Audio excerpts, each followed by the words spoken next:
Perfecto, muy bien. Bueno, pues ya estamos todos listos y vamos a empezar nuestra sesión del día de hoy. Hoy tenemos aquí todo en orden.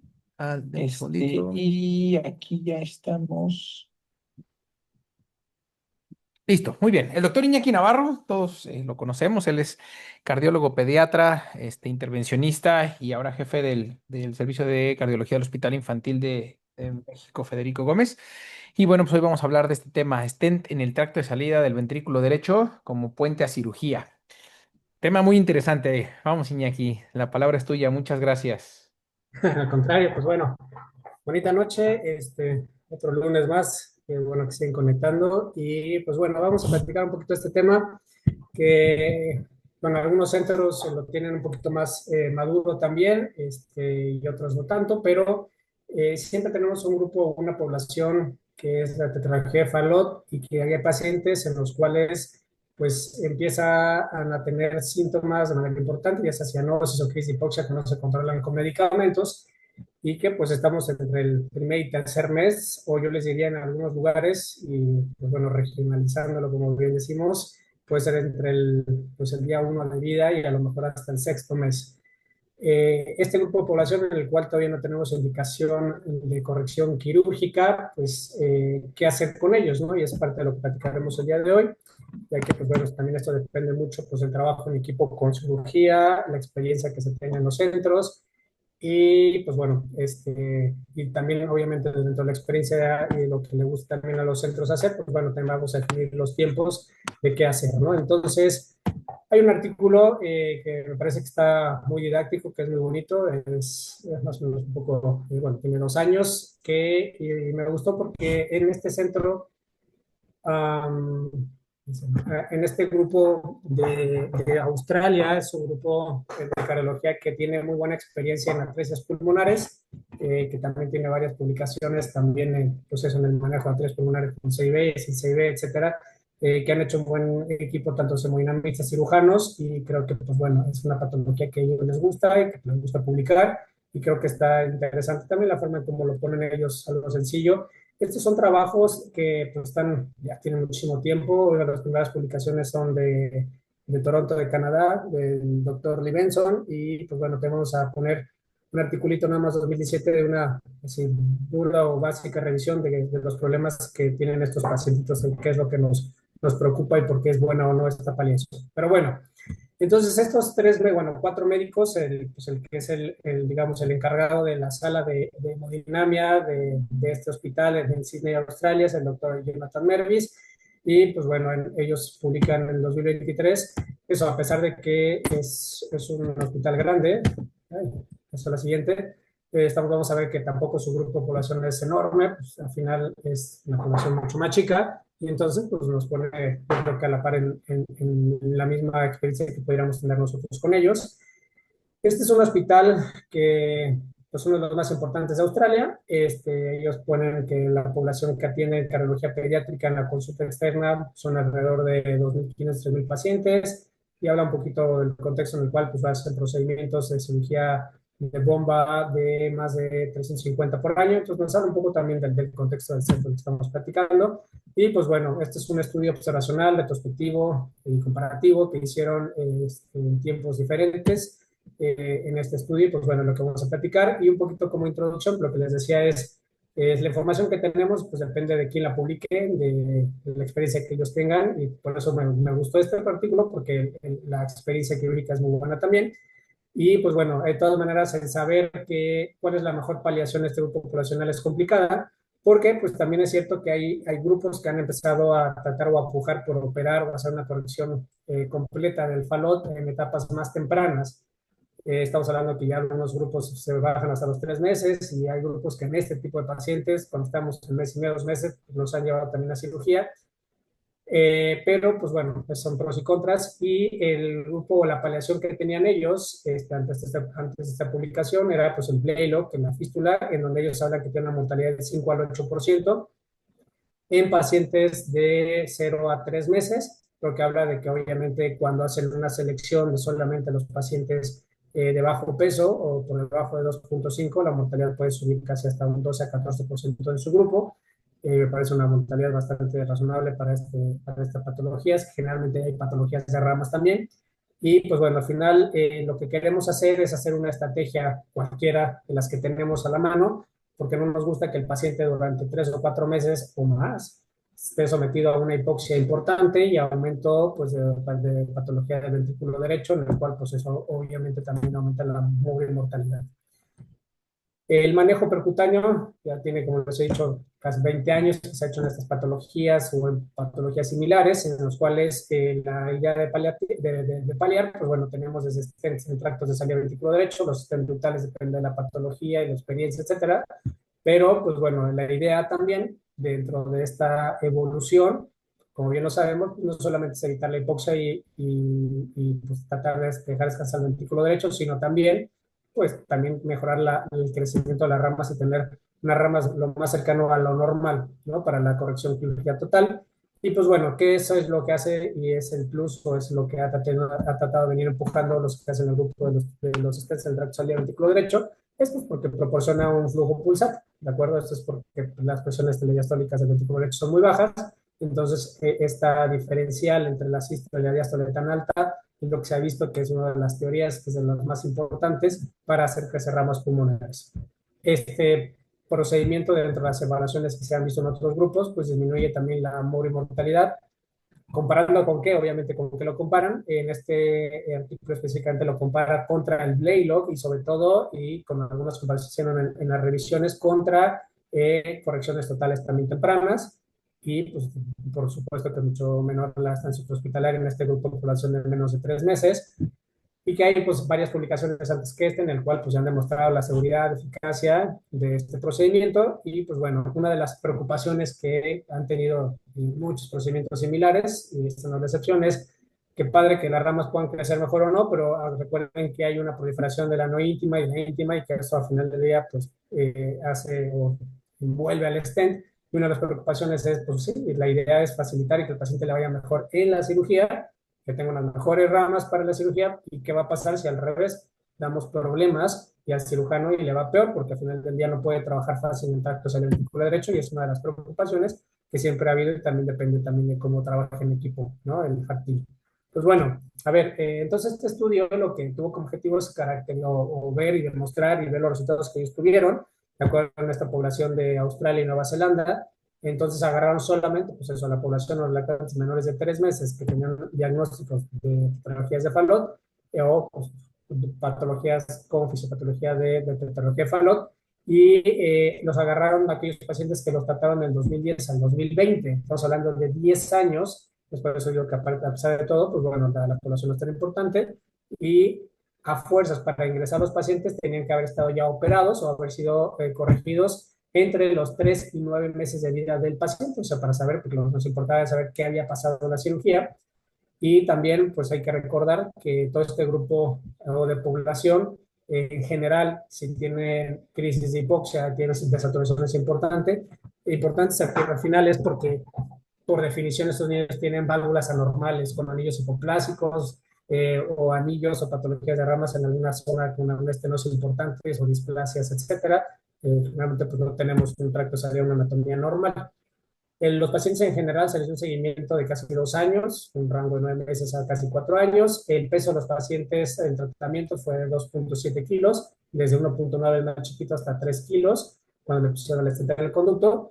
Y pues bueno, 5 de estos pacientes, o sea, casi el 25% de la población que vamos a comentar, fueron casi 20 pacientes, pues tuvieron pues menos de 37 semanas al tratamiento. Les explico así a muy grosso modo y vamos a ver unas imágenes y bueno, no es parte tampoco la idea de la plática, pero es bueno saber un poco en general hacia dónde van ellos. Es pues la técnica quirúrgica, ¿no? Que tiene ciertos detalles, pues bueno, siempre es el acceso venoso y arterial y es uno de los temas también importantes que van a platicarnos de 2 o 3 pacientes que tuvieron ellos, porque pues bueno, tener un acceso arterial en un paciente de menos de 2 kilos también tiene riesgos altos también de lesionar el flujo arterial y tener necrosis de la extremidad. Pero bueno, también hicieron el protocolo de todo, como todo paciente, se parinizaron algunos a 50, otros a 100, depende también de entre más chiquitos bajaban heparina, en donde usaron también la profilaxis antibiótica con cefalotina y utilizaban pues, planares, que esto también te da mucho el beneficio de seguridad cuando haces este tipo de procedimientos. Se utilizaron ellos pues, guías coronarias. Al principio es una cosa importante, a ellos les gustaba utilizar pues, la técnica de con una o dos guías coronarias para dar soporte, poder subir los catéteres especiales para subir un stent, pero en los últimos tiempos decían ellos que ellos ya preferían subirlo directamente sin estar recambiando, en andar metiendo los catéteres directamente sobre la guía, o sea, la guía sean recambio y sobre la guía subían el stent.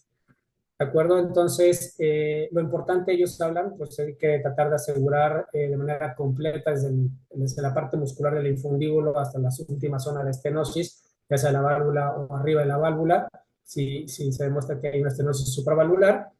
Y pues bueno, hablan de que ellos en general utilizaron diámetros, vamos a ver, de 3.5 a 6 milímetros, o sea, no era muy raro o que se necesite un stent de más de 6 milímetros de diámetro en este grupo de población, sobre todo pues, cuando están poniendo de manera inicial neonatos. Y es muy importante dentro de su protocolo pues tener angiografías y ecocardiografías torácicas posteriores a la colocación del stent. ¿De acuerdo? Los stent coronarios, hay dos grupos, los cubiertos y los no cubiertos. Ellos hablan de que en un inicio como todos los grupos, todos iniciaron colocando estentes nudos y que también la tendencia desde los últimos 3 años ha sido a cambiar y que se pongan estentes cubiertos. Obviamente tiene sus contras, sus complicaciones, y también conseguirlos es tan difícil, precios, etcétera, pero pues, en general ellos han empezado a utilizar, dice que los últimos pacientes fueron con estentes cubiertos también. Y pues entonces también comparan entre ellos, entre los estentes nudos y cubiertos, a ver si hubo alguna diferencia. Y pues nada más. Entonces ellos al final usaron como medicamento aspirina a 5 miligramos kilogramo dosis cada 24 horas hasta el procedimiento mientras tuviera el stent. Y ponemos aquí alguno para conocer un poco la población. En general, los pacientes tenían que tenían una fisiología de tetología Fallot, el 60% tenía crisis de hipoxia que pues, no remitían al tratamiento y que por eso se llevaron al procedimiento. 40% era porque pues, eran ductos dependientes y necesitaban a fuerzas alguna paliación para poder tener un flujo anterógrado, o bueno, en este caso los descartaron, que son aquellos que también podemos poner ductales. 40% de los pacientes que ellos trataron eran menores de 2.5 kilos y el 50% cuando iban al procedimiento pues ya tenían al menos manejo con propranolol y 40% eran pacientes que eran pues, con una nosis mucho más severa, que eran dependientes de conducto y que tenían manejo con prostaglandinas. Y bueno, menores de 2 kilos, le pusieron que tenían dos pacientes. Ellos utilizaron la técnica híbrida, fue con comparación con cirugía, porque pues obviamente decían que querían evitar la punción arterial, ¿de acuerdo? Dentro de los resultados que tienen hubo una mejoría en los niveles de saturación de manera inmediata. En general, la media de la saturación en los pacientes pre-stent era del 80% y subió a 91% después de la colocación del stent.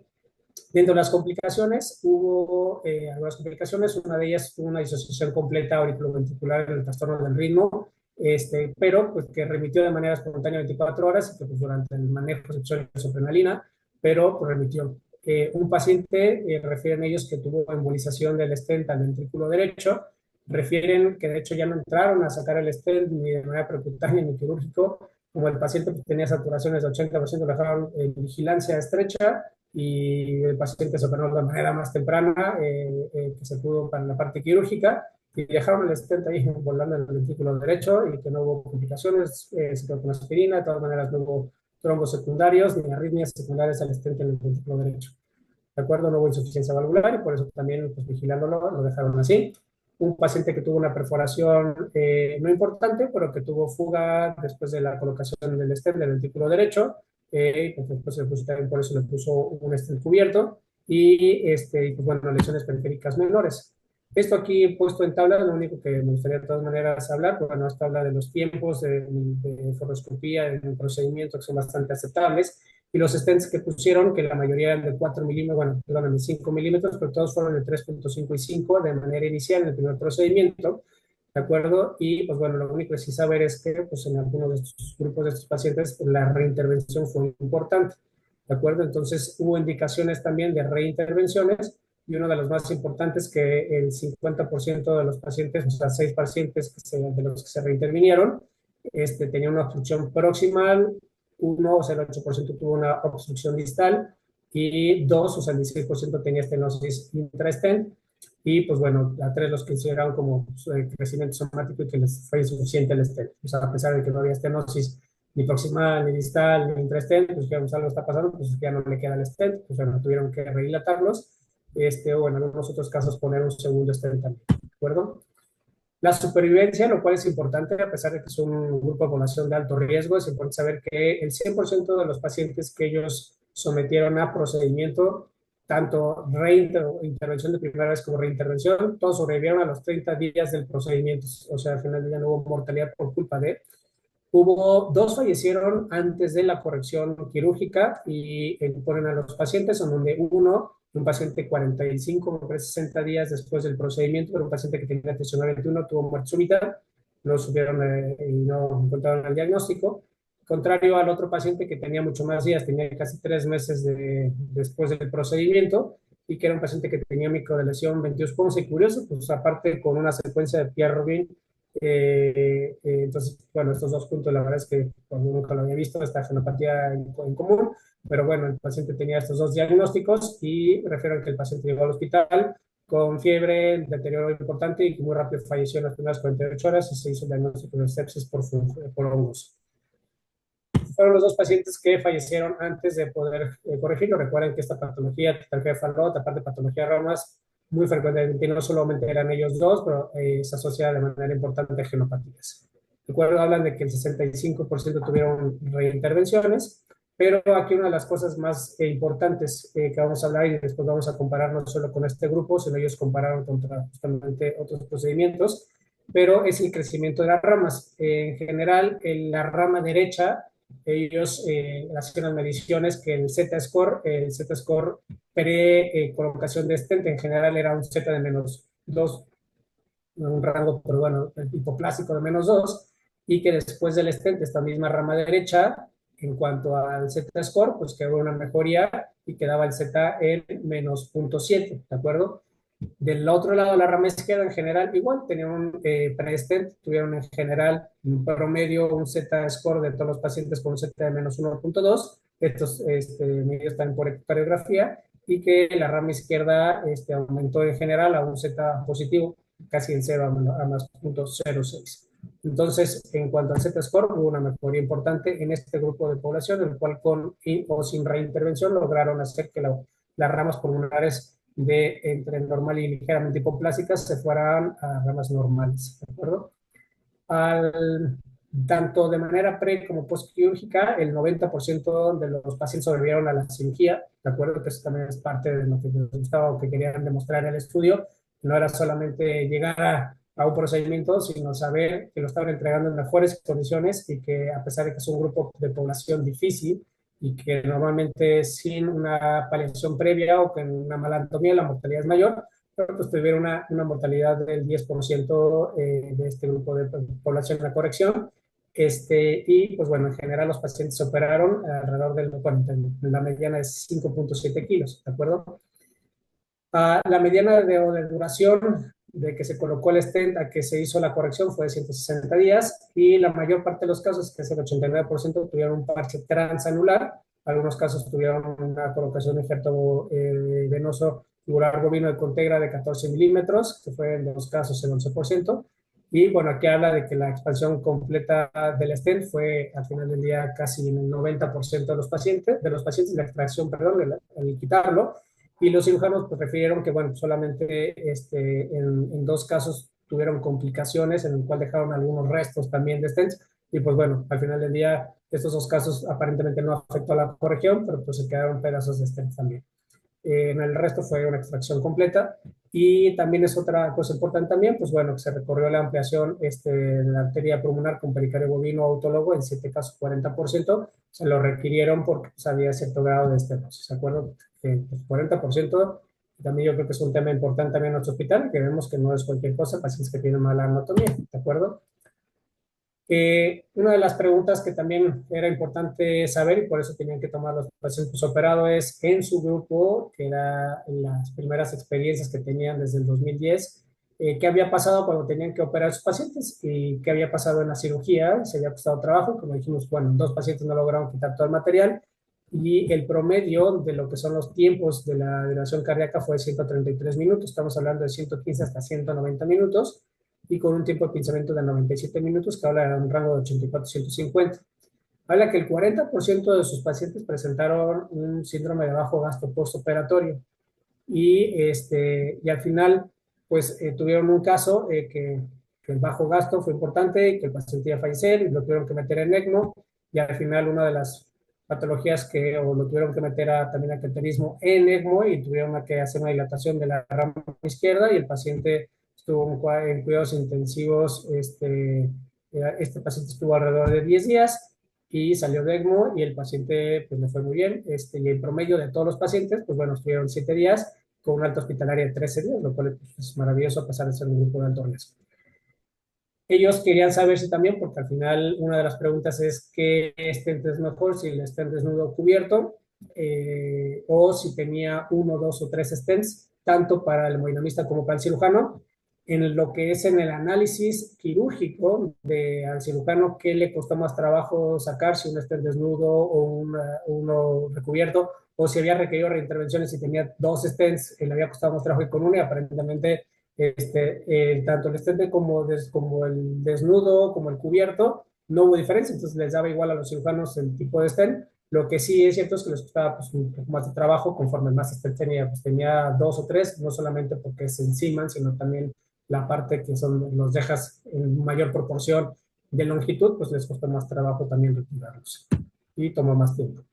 Entonces, al final, nada más para pues, hablar de la corrección quirúrgica, pues bueno, al final el promedio o la mediana edad fue a los 185 días y pues bueno, si lo hemos comentado, bajo gasto y ya. Entonces, al final, como conclusión de este artículo es que ellos van a seguir haciendo este tipo de procedimientos. Ellos dicen que es la mejor paliación para aquellos pacientes de menos de 3 meses. Ellos están corrigiendo a los pacientes pues, de manera temprana, oportuna. Están hablando de la cirugía con menos en promedio a los 6 meses de este grupo de población, porque también decían que en esta población ellos al hacer una paliación, pues no lo trataban de hacer de manera prematura a los 3 meses, sino pues dejaban que la paliación aumentara el flujo y mejorara la anatomía de las ramas pulmonares, que ellos lo vieron en alrededor de 180 días, y que pues bueno, al final eso a ellos les parece que es una transición adecuada y que para ellos es un procedimiento que tuvo mucho éxito y que lo van a seguir haciendo aparte, a pesar de que no hubo gran diferencia, pero por la facilidad y la seguridad y que no hubieron complicaciones, lo van a hacer con los estén cubiertos y que la experiencia que ellos han tenido. ¿De acuerdo?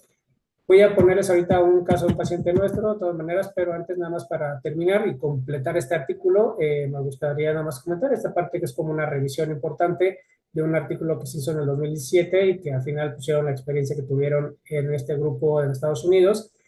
Y sobre todo, volvimos a preguntar, porque esto ya tenía una experiencia de casi 12, 13 años de que se había hecho la primera intervención de un stent infundibular en el tracto ventrículo derecho, y lo que siempre todo el mundo pues, decía, pues ellos lo quisieron dejar con evidencia en un grupo mucho más grande, casi 60 pacientes, en donde habla de que, pues bueno, el crecimiento de las ramas pulmonares no solamente era mejor, sino más simétrico, que con menos distorsiones de patologías de ramas que con la fístula del Leydig, ¿no? Entonces, es nada más para platicar, es un estudio retrospectivo en el cual, pues bueno, es un solo centro, pero que hicieron a los pacientes, fueron colocados de manera consecutiva, o sea, no fueron aleatorizados, fueron, pues antes usaban el Leydig y después pues, pasaron al procedimiento percutáneo y después compararon antes y después y evaluaron los crecimientos de las ramas pulmonares, ¿de acuerdo? Entonces ellos consiguieron 28 pacientes con Blaylock y 39 pacientes con en el tracto de salida. Estamos hablando de casi más de 60 pacientes, ¿de acuerdo? Entonces el análisis estadístico lo hicieron pues, el modelo mixto comparando diferentes temporalidades, ¿de acuerdo? Entonces, nada más hablar de que, pues bueno, es una población pues, sin diferencias significativas, pues muy similar, también patologías con fisiologías de Fallot y pues eso también las genopatías, había bastantes pacientes que tenían, y que aparte de ellos, que los estudian y los encuentran también, pues bueno, genopatías que se lograron demostrar en este grupo poblacional es importante, y los resultados en la saturación, eso sí, de manera inmediata, ambos, tanto Velo como Stent, pero el Stent en teoría, tenemos aquí el shunt pre y el Stent, cuando son Blaylocks y Stent previos al procedimiento, y vemos cómo cambia la saturación en medio. Estos son lo que cambia de la fístula y esto es lo que cambia del stent. Esta es una tabla en donde habla que la diferencia fue mucho mayor, o sea que al final del día, a pesar de que ambos mejoran la saturación, el stent en el tracto de salida mejora la saturación también en este grupo poblacional, tanto en la revisión que hicieron como en su experiencia, la experiencia que tenían con sus pacientes, pues era mucho más importante con stent en el fundíbulo. Y aquí también, para no extenderme mucho, es lo mismo comparando el crecimiento de las ramas. Aquí nada más para que vean la línea, este es el crecimiento de las ramas proporcional al Z-score que tenían en lo que es en la fístula de Blaylock de una rama y en este tenemos a través del stem. Como se fijan, aquí es la diferencia es mucho más importante y esto es de las ramas izquierdas, esto es de ramas derechas, aquí arriba es con fístula y aquí abajo es con stem, también de manera significativa, que son las últimas dos cajitas, estas box, que en los análisis estadísticos, en donde habla que la diferencia está de diferencia entre la patología o el crecimiento de rama, comparado contra stent, estos son fístulas versus stent, estos en ramas izquierdas, estos en ramas derechas, no quiere decir que el crecimiento fue mayor también en este grupo poblacional. Entonces aquí habla de que también por mucho ellos desde el 2017 hablan de un beneficio importante de paliar a sus pacientes con estén en tacto de salida. Aquí vemos una geografía de ellos en el artículo donde desde de manera inmediata, porque es una geografía pre-STEM y es una geografía post-STEM, vemos cómo hay una mejoría ya en el diámetro desde que se coloca y pues bueno, porque da más flujo y estos son también ya 5 meses después que vemos cómo las ramas mejoraron y que hay patologías de rama que se ve una ligera estenosis en la parte distal, son pacientes con patologías, ¿de acuerdo? O sea, al final del día las ramas y hay pacientes que tienen síndromes de Alagil, etcétera, donde no solamente es por el FALOP, sino por la genopatía. Aquí tenemos uno de paciente que pasamos, me parece, hace como alrededor de un mes. No, voy a ponerles aquí en esta imagen, no les voy a cambiar la pantalla en lo que son las angiografías post. Y de hecho, desde que el paciente se le pone el stent, vamos a ver cómo las ramas se observa mucho mayor flujo y pues se observa cualitativamente pues, mayores, de mayor tamaño. Sé que tenemos las angiografías del tracto de salida, bueno, de la parte del tracto de salida ventículo derecho en donde vemos muchas masas infundibulares y con la hipoplasia tanto de las ramas, vemos cómo son delgadas, tanto la derecha como la izquierda. Luego voy a poner aquí, lo voy a congelar. ¿De acuerdo? Entonces, pues bueno, este paciente tenía también con una disminución del calibre desde la parte infundibular. Y déjenme ver si se logró descargar aquí, si no, se los voy a cambiar de pantalla. Les voy a cambiar de pantalla en la compartir más para que vean el resultado posterior también. Voy a dejar de compartir y le voy a poner aquí la imagen radiante.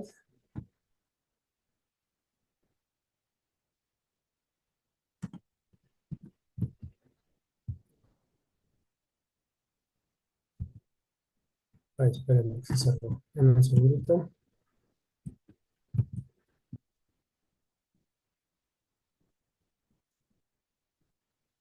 A ver si lo logro. Nada más, mientras lo abro, no sé si quieran, aprovechamos Charlie, si quieren empezar las preguntas, mientras les pongo también el resultado posterior. No sé si quieran ver algo, preguntar algo, pero pues bueno, al final del día este es un tema, pues bueno, no sé, a menos que sean cirujanos que quieran hablar también de otra cosa, pero pues al final del día, pues digo, siempre suena que lo menos invasivo es mejor y creo que tiene buenos resultados. Pero bueno, no sé también qué opinan, Charlie, mientras abro aquí la última angiografías. Claro, Iñaki. No, pues yo creo que hemos platicado mucho acerca de la tendencia de corregir al falot a edades más tempranas. Y como bien lo dijiste, ¿no? O sea, hay, dependiendo de la expertise del grupo, hay cirujanos o grupos que prefieren operarlos incluso de recién nacidos. Y creo que el punto, creo que más importante, y lo hemos platicado en varias charlas, es cuál es la mejor manera de abordar el falot, ¿no? Y sobre todo pensando a mediano y largo plazo, ¿no? Y siempre los conceptos de hacer la ventriculotomía más limitada posible, tratar de dejar o preservar el anillo de la válvula pulmonar, dejar cierto grado de función de válvula, pues es a final de cuentas lo que tratamos de evitar, pero pues, hay muchos casos justo como estos o como estos pacientes que es muy difícil, ¿no? Incluso uno de los principales problemas de operar a los niños en la edad neonatal es justo que la mayoría hay que abrirles el anillo de la válvula pulmonar y al final pues lo sometemos ya a requerir una prótesis, un recambio a mediano o largo plazo, ¿no? Pero también es real que el quitarles esta obstrucción, el aumentar el flujo, el crecimiento de las ramas, etcétera, y mejorar mucho la cianosis, pues definitivamente va a hacer que el posoperatorio, en el momento en que se realice a edades tempranas, pues la verdad es que creo que nos va a ir bien, ¿no? Y acerca del dispositivo, bueno, de quitar el dispositivo, la verdad es que creo que al menos nosotros los casos que hemos tenido no nos ha costado nada de trabajo, incluso muchas veces no es necesario quitar todo el dispositivo, ¿no? Sino abrirlo bastante bien y hacerle ahí el domo y el parche pericardio, creo que hace que las cosas mejoren, ¿no? Digo, al final creo que, como bien lo decías, depende mucho del grupo, del expertise y de tener esa decisión o tomar esa decisión en conjunto para saber evidentemente hacia dónde va esto, ¿no? Pero bueno, creo que estos procedimientos paliativos, entre menos invasivos, mejor. Yo creo que hoy definitivamente el tema de la fístula, pues cada vez se está limitando más precisamente por lo que hemos platicado siempre, ¿no? Una que pues no es, o sea, es una cirugía de muy alto riesgo, es un RAX 3, y que a final de cuentas siempre el hecho de abrir la rama, pues siempre va a tener ahí un poco de deformación. Ah, sí, de acuerdo, y la verdad es que aparte de la más importante, como lo dices, es la comunicación. También es cierto que el tipo de stent que utilizas, la forma en la que lo colocas, etcétera, si lo platicas con el cirujano, que es el que lo está viendo directamente, creo que es la parte más importante en esta comunicación. Y como bien lo dices, pues no es necesario quitar todo. Y pues bueno, también nosotros el comunicarles de qué material es, ustedes vayan viendo la experiencia de no es lo mismo ni la posición ni el material, cómo lo van a encontrar ustedes y qué es más fácil, qué es más difícil, ¿no? Y al final del día, por ejemplo, por lo menos ellos me pareció interesante ver que la parte de steps cubiertos y desnudos, pues al final del día a ellos les dio igual, ¿no? Entonces también creo que es importante el conocer el material y, pues, como dice, la comunicación, ¿no? Con el equipo. Pero bueno, además que había otra geografía que quería ponerles, pero bueno, están las finales y pues bueno, al final el paciente mejoró también como un 15%, bueno, saturado, el paciente estaba muy saturado, este paciente tenía mucha hipoplasia y mucha estenosis fundibular, estaba saturando al 65% y bueno, se fue saturando arriba de 80 y poquitos por ciento y pues bueno, pues ya les va a tocar dentro de poquito pues, también la corrección, ¿no? Entonces, digo, pues, estamos hablando de 3 4 meses y pues bueno, pues bueno, esta es la parte del tema. Es un tema que a veces parece dado ya por hecho, pero creo que vale la pena también conocer y saberla porque muchas veces estos pacientes son aquellos que damos propranolol y sobre todo a nivel institucional y les subimos las dosis y ya ni los pensamos en meter a hacer fundibular por muchas cosas, por partes económicas, tiempos, etcétera, de espera y a veces la lista de espera supera porque tienen que ponerse un stent, pero ellos también deciden, pues si requiere una dosis media de propanolol, hay que ir pensando en ya cateterizar al niño, ¿no? Entonces, no arriesgarnos a que dependan del medicamento y que puedan tener muerte súbita también en casa. Claro. Y aquí una pregunta, en caso de tener el stent, perdón, el conducto abierto, ¿qué preferirían ustedes? O sea, ponerle un stent en el conducto o el stent en el infundíbulo. O sea, depende de la anatomía, pues a veces es mucho más sencillo poner un stent del conducto en operativo, o sea, operacionalmente, pero es, en teoría para el flujo de ramas y distorsión de ramas es mucho mejor el stent fundibular. Entonces, si tenemos un paciente que tiene 10 días de vida con una saturación importante, con una mala anatomía, que tiene un conducto arterioso y que tiene un tracto de salida permeable, hay veces que la anatomía es muy difícil para de la manera anterógrada dejar el stent de manera adecuada, el riesgo de embolización es mayor, estás estimulando el músculo y el sistema eléctrico también, entonces, de hecho, este paciente, una vez que inflamos y dilatamos por completo el stent, que es una bradicardia importante, 50-60 por minuto, y pues durante 20 segundos, entonces eso descompensa al paciente y después ya regresa, de hecho estaba todavía apenas iniciando la parte de la bradicardia, entonces, es mucho más complejo el procedimiento, pero tiene mucho mejores resultados. O sea, lo que se ha visto es que dejar un stent ductal, pues sí es muy común dejar lo que es el atrapamiento o el jailing de la rama de origen de la rama izquierda, etcétera. Entonces, por mucho en teoría conviene en este grupo de pacientes dejar el stent fundibular, pero y hay veces que puede complicar y ser difícil, y pues si tienes la opción, pues lo dejas. Ahora, también es cierto que hay técnicas de cuando tienen conducto abierto estos pacientes, también se te facilita un poco más porque también ¿no? las técnicas de dejar las guías en aorta descendente te da más estabilidad, te deja mucho más vertical también para la colocación y para el despliegue del stent, etcétera. Pero, y te la seguridad de que cualquier cosa que ocurra, pues bueno, nomás te sigues y le pones el stent ductal y ya, ¿no? Entonces, respecto a tu pregunta, ¿qué preferimos por factibilidad? A veces, pues el stent ductal, pero es mejor dejarlo siempre en el fundíbulo cuando hay tracto de salida y flujo lateral. Ok, perfecto, muy bien. Muy bien, pues no sé si alguien más tenga alguna pregunta, algún comentario para el doctor Iñaki.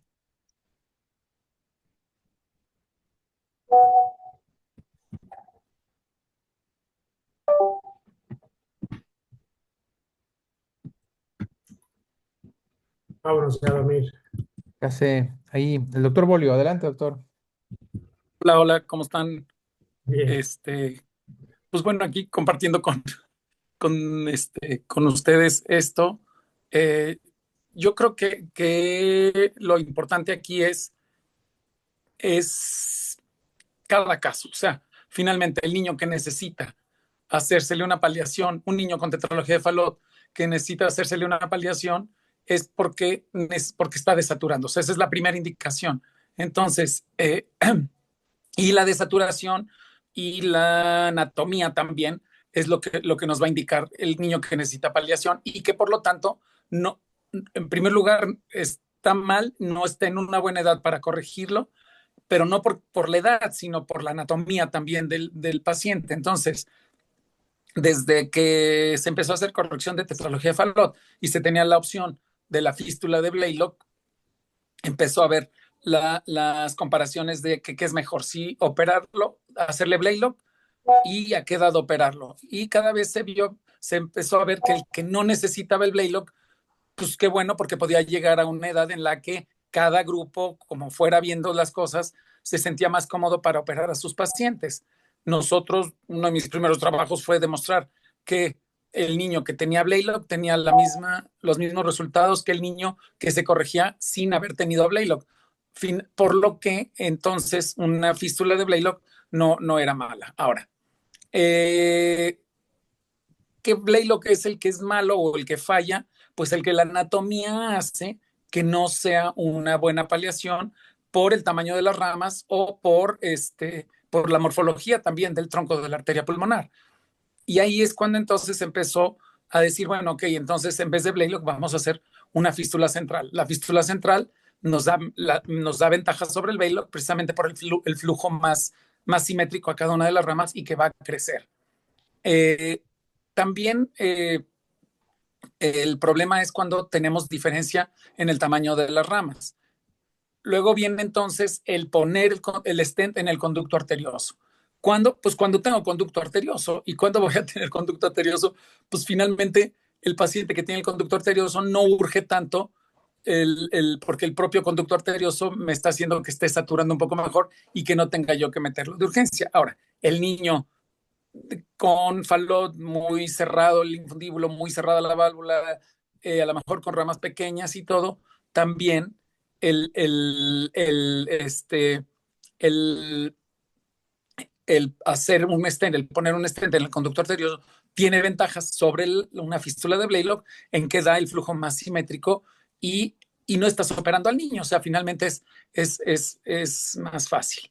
Y luego entonces viene ahora lo de poner el stent en el infundíbulo cuando, cuando se necesita. Uno, cuando el conducto por alguna razón no tiene la morfología adecuada para poner un stent o cuando el conducto por alguna razón ya no me va, por ejemplo, que esté muy cargado hacia la rama izquierda, que eso es lo que más frecuente pasa, que el conducto no llegue directamente a la confluencia, sino como que se va más hacia la rama izquierda y que haya una estenosis en el sitio del conducto.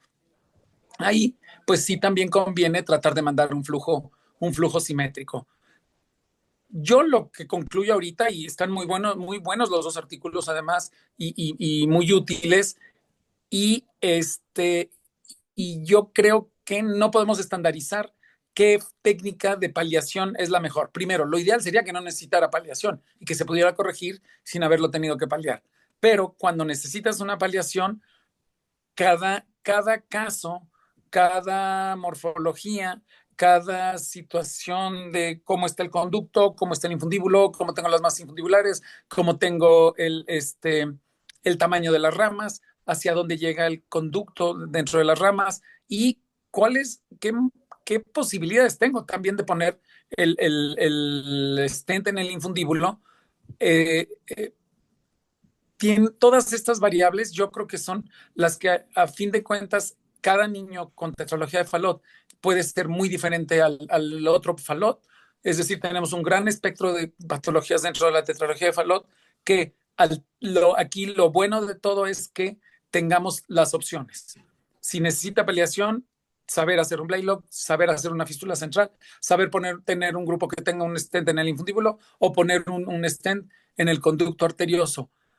Y a lo mejor ninguna, ¿eh? O sea, puede llegar el caso de tetralogía de Fallot que ninguna de estas paliaciones le pueda servir, ¿no? Entonces, eh, es muy, muy, muy variable. Aquí la finalidad de todo es, o el chiste de esto es que no va a haber una que pueda ser mejor que la otra, sino va a haber casos que puedan preferir una o que sea necesario hacer un tipo de paliación a diferencia de la otra.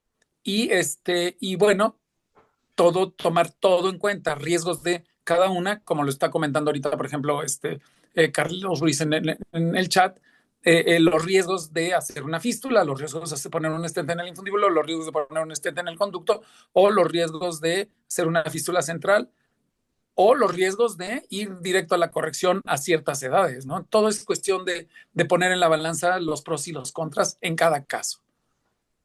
No sé qué opinen, ¿no? Claro, sí, ¿no? De acuerdo.